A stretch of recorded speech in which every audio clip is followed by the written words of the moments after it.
Hello my dear friends, and welcome back to another Star Wars video. So this update really is a lesson on why you can't trust internet rumors. They are so often absolutely bogus. It's why I'm always saying to take things with a huge grain of salt. And today my friends, this applies to Star Wars Starfighter. A few weeks ago there was a massive rumor going round, and it stated that REY is going to appear at the end of the movie, and the entire thing is setting up either the Kinberg trilogy or her own spin-off by Shawn Levy.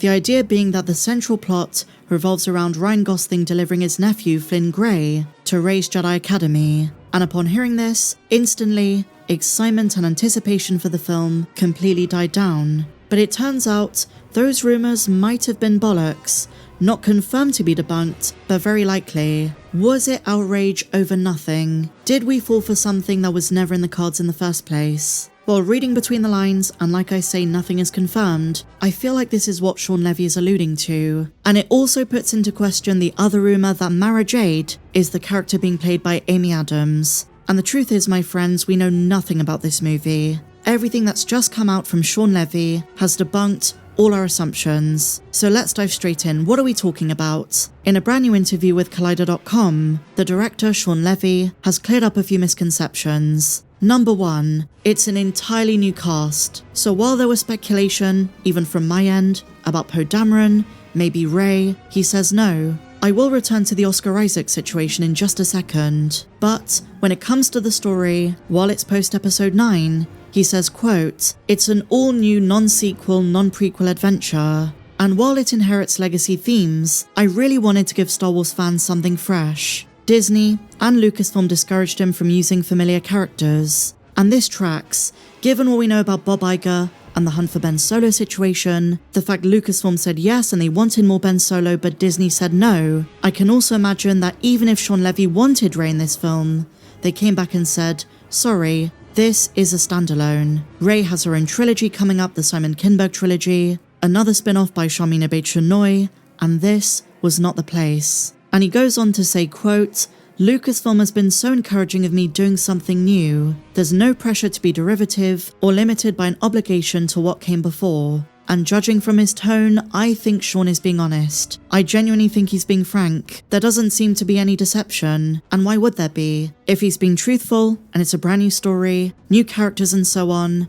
there's no way to work out anything about the plot. So I believe Shawn Levy is laying his cards on the table and saying, look, don't expect a direct Rise of Skywalker sequel. Those characters still exist, and they're in the background. He talks about legacy themes, which I suppose is flexible to interpretation, but he does specify it's all new characters. And I just don't think he'd say this if it was building up to a Rey Skywalker crescendo. And just a reminder that Mia Goth, one of the villains in the movie, said something to the same effect a couple of weeks ago. It's entirely detached. And I think a standalone, post-sequel trilogy is the best way to go. You guys know that I would have preferred Starfighter to Mando and Grogu as the first Star Wars movie back in theaters. But with these rumors possibly debunked, I hope we can be more excited about the movie again, because those rumors were kind of a bummer.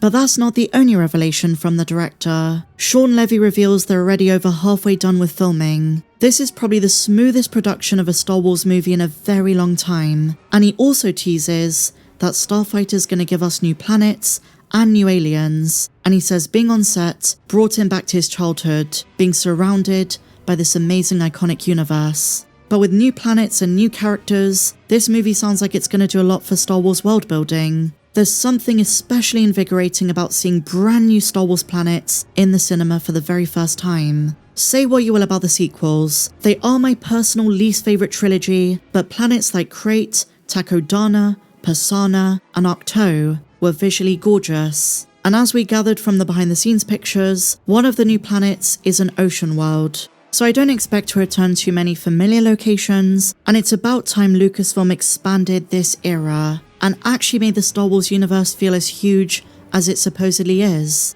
Like I said, the familiar characters are still out there running around, Rey has influence, the Resistance still probably has enormous influence, but there are millions and millions of unexplored worlds, species, characters, and storylines. So if Shawn Levy's being honest with us, then this is very, very exciting news, and I hope you guys feel the same way.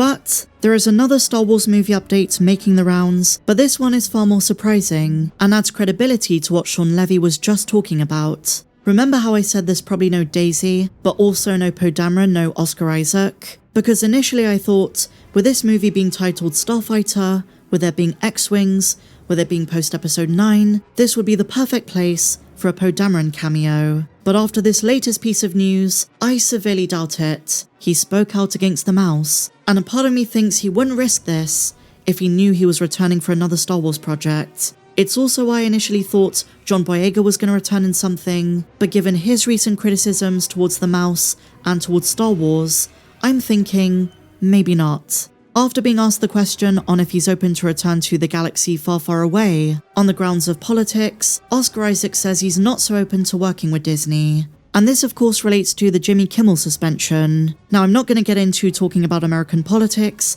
that is not my domain. But Oscar Isaac hitting out at the studio like this really puts in doubt if he's going to return. And he says, quote, "But if that happens, if they don't succumb to fascism, then yes, I'd be open to having a conversation about the galaxy far, far away, or a number of other things." And as we know, he was snubbed not just by Lucasfilm, but also by Marvel Studios. Earlier this year, Oscar Isaac was meant to appear at Star Wars Celebration, and for a while there I genuinely believed that he was set to make a return, but now I'm doubtful about this. But then, yesterday, he followed up on his comments. He says, quote, "His initial comment was slightly dickish. That was a real likable quote. You know, people ask you things, you say stuff, you don't really think about it that much, and it just comes out." So he's trying to backtrack a bit, and maybe he realized if he didn't give a follow-up statement, his initial comments closed the door for any return. And I don't think that's what he necessarily wants. But what I gather from this is he doesn't know if he's returning or not. Maybe he's been asked by Shamina Bates-Shenoy or Kathleen Kennedy to make an appearance in the REY film, but that's still quite a few years away. Starfighter is filming as we speak. And a final update on the 2027 movie is Shawn Levy credits the cinematographer, Claudio Miranda, who also did Top Gun Maverick. Shawn describes his work